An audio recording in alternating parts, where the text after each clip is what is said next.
Before I was a flag bearer, I was the keeper of the flags at Flag City, Federal Way, the Aquatic Center.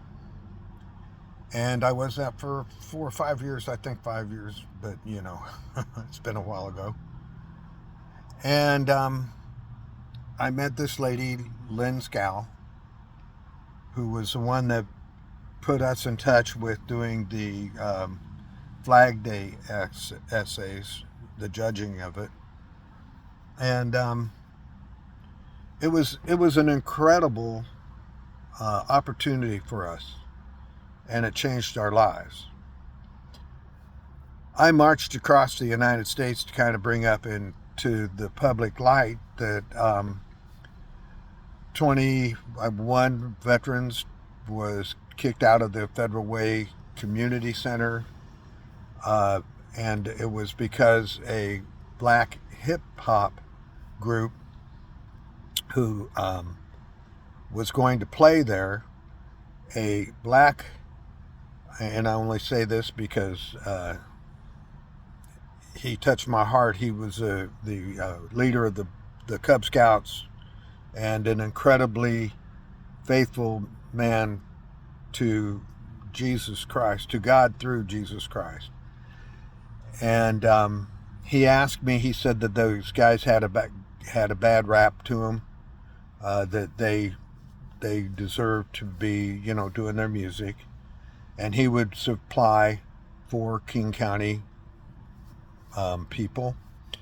And at that time we had a group, Point Man Ministries, and 4 guys there, including Stephen Earl Payne, who I can say because he was also my sergeant major at the community center, who was 7th Special Forces. He was a Pathfinder. He had the Bronze Star, and he was a real honest hero. But it had really damaged him. The way he got his medal was that they were having an op. He was doing the spotting, putting out the flares, and the enemy was also doing flares. And so they flew away and left him. And so it came down to the Thursday before that was going to happen. We had a board meeting, and we were going to separate the community center from the homeless program so that we could raise money to fund the homeless veterans.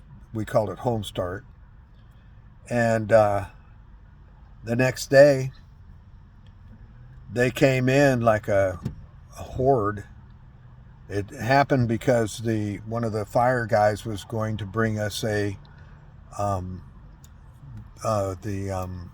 smoke detectors, and he had stopped by Dick Huma, who was the enforcement officer or whatever, inspection guy, and they shut it down for no good reason.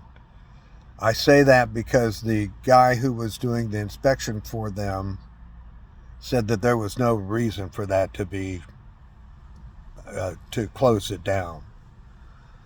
So I was wanting to bring issue to that. And the other thing was that at that time, the Vietnam veterans were not very popular, and the homeless guys had serious issues.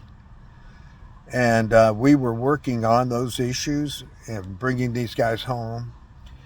And one of my things that I said over and over again marching across the United States is that we recycle our garbage, for what can be salvaged. Yet the veterans were left to die underneath bridges and along the ditches. And also that they were going to cut the $1.68 billion out of the VA budget. And I just couldn't live with that.